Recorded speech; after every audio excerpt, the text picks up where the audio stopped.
Hey out there, I'm Amy, and today I'm going to do another video with some tips for you if you're setting up a booth to do an art fair or a holiday market or a craft show, anything like that. I'm going to give you some tips that I've learned over the years that will help you have the most effective display and the best show that you can have. Well, I'm Amy, and for years I owned a wholesale manufacturing business, and so I went to a ton of wholesale trade shows. But I also have done enough retail trade shows over the years that every time I go to a show, like I just went to one this weekend, I always think about all the things that I see that are being done well and the things that could be done better. And so that inspired me to do another video like this. Last past weekend, I went to Vintage Market Days in McKinney, which is an awesome show for the holidays. It's one of my favorites to go to because it's right up my alley. It has a lot of vintage and one-of-a-kind type stuff, and it's really fun for the holidays. And I took my mom this weekend and saw a lot of cool booths. Now, since I was shopping for myself, I didn't spend a lot of time videoing, but I did take pictures of a lot of things, examples that I wanted to show you and things I wanted to talk about to just shoot another video out there for you guys who are setting up a booth or deciding whether you want to do something like this for the first time. These are some pointers that can help you have a successful show. All right, let's dive in. My first tip is, if you're doing like an art show or a show with handmade things and crafts, is to mix handmade things with things that you can get multiples of or that you can get reproductions of. Now, you have to keep this within the rules of the show. If it's an art or a craft show, they have rules about, how much things have to be handmade and how much they can just be things that are purchased for resale. But what's really going to help you is to be able to have, for example, in an art show, obviously original works that you spent a long time doing, and then some kind of reproduction of your work, whether that is a print that someone can buy for less money or a picture of your work on a t-shirt or a coffee mug, some of those kinds of things, because you can order more of those.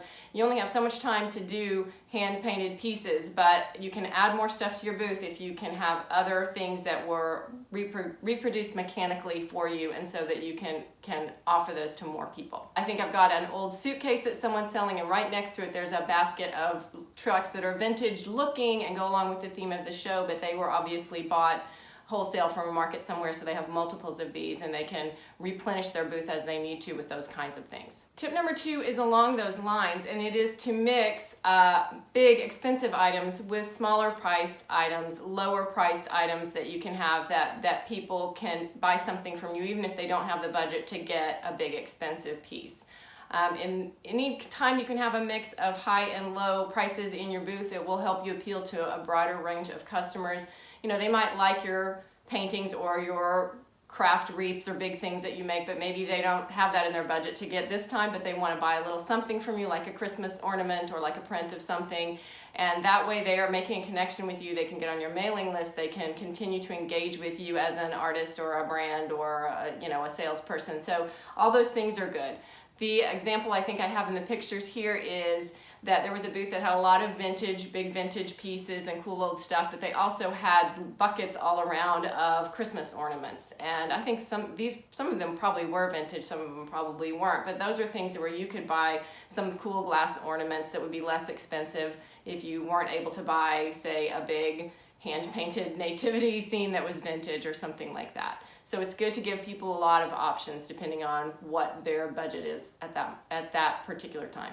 Tip number 3 is offer personalized items if that's something that's easy for you to do. People love to have something made personalized just for them at a show. And if you're an artist or a crafts person who can put a name on something or have an option for people to personalize it pretty easily, that can be very popular at these shows. People like to watch an artist's work and they enjoy getting something that was made specifically for them.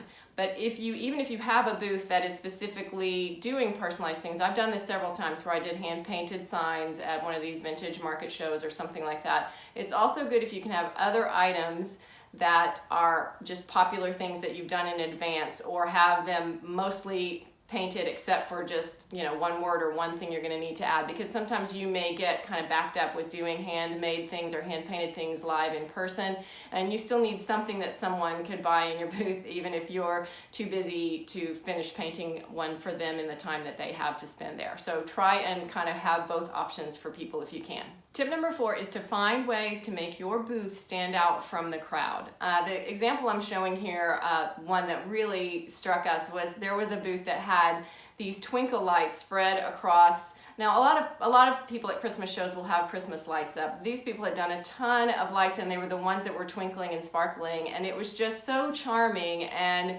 so magical that it was drawing people into the booth. It was really well done. I hadn't seen one that had the lights at this level and had them moving and twinkling, and so that was a very good example of how to draw people into your booth.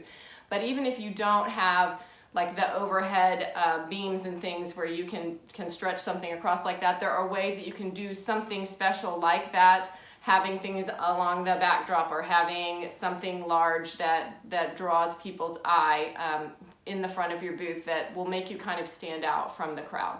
So along those lines, the next tip number 5, is to hone in on a color scheme or something that is a theme that draws people in and they can immediately kind of get a feel for what you're selling or what you're doing or the style that you have. I'm showing a picture of a booth that had this really cute whole kind of pink setup with some old-fashioned fuzzy reindeer and some other things like that. It just made an impact and immediately made that booth stand out from other ones around it that just had a lot of random things going on. Another booth that I always see here in the Dallas area, she's in a lot of antique malls, is called Paula's House, and her signature is to just have everything white. That booth, the minute you walk in, you know it's hers and you see everything, and it's just, it has so much consistency, and everything in there goes together. You know that anything in there will go with anything else, and it just makes a really strong statement. So that is a nice way to draw people's eye. Now, tip number 6 also goes right along with that, which is bring additional lighting and lighting sources anytime you can. I have found over and over again that it's worth it. Even if you have to pay extra to get electricity in your booth, do it if you can, because that is one thing that will draw people's eye to your booth. And you never know what the lighting is going to be like in a space that you haven't been in before. If it has a super high ceiling and the lights are very high up, you know, you may not have as much light in your booth as you like. And if you are next to a booth that has no additional lighting and you have additional lighting that you've brought in and focused right on your products, or even like I'm showing an example here of somebody who has a chandelier in their booth. The chandelier's for sale, but it brightens up their booth so much,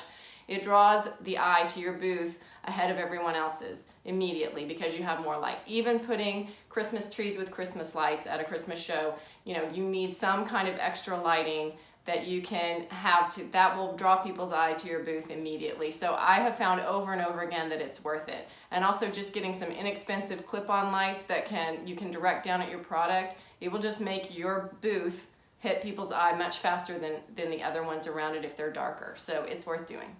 My next tip is get creative with display solutions and decor solutions.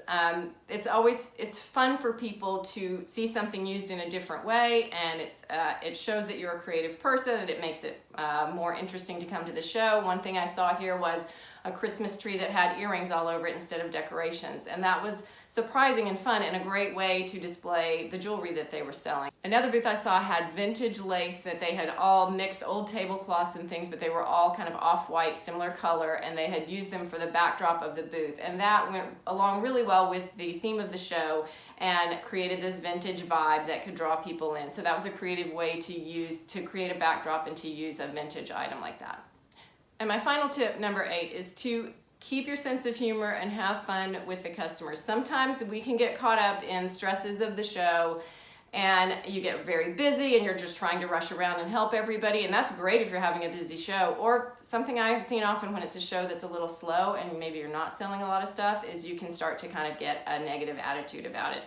Really try to remember to keep your sense of humor, have fun with the customers, and enjoy the show, even if it's not the best show you've ever had, because they are there to have a good time and to enjoy and to shop, and the more positive vibes they're getting from your booth, the more likely they are to come in and buy something. And even if they don't buy something, to remember you the next time and have a positive feeling about you. I took some pictures here of some guys. They were wearing sequin tuxedo jackets and they had kind of funny stuff on their booth and funny signs, and it just made people smile and made people feel good to go into that booth. And another booth that has this great cool sign that says Texas Trash, their booth is always that one is always so much fun to see. I don't normally buy anything from there, but I love to see that booth every time. I have a very positive attitude about that vendor, whether I buy something from them or not. And so remember that those things make a difference. Your attitude matters. And you know what? You'll have a more fun show if you just keep your sense of humor and try to keep it fun. All right, those are my quick tips to help you if you're setting up a booth. If you do it, I hope you have a great show. I hope you're totally successful. I would love to hear any other tips or comments you guys have down here in the comments below, or questions you have, or other things you'd like to see a video about. Now this video I was really talking more about what we call cash and carry shows, where people come in, they pay for something and they take it with them. The wholesale shows are called order writing shows, and that's where you only put up kind of one of everything and people come and they order it and then you make it for them and send it to them. If you have an interest in learning more about some of those shows, I do have some other videos about wholesale markets, and I can link those below too if you want to take a look at those. So retail selling, wholesale selling, those are both things that I'm interested in, and if you want more videos like that, hit me up in the comments below, and I'd love for you to subscribe and join us. Thanks a lot. Bye-bye.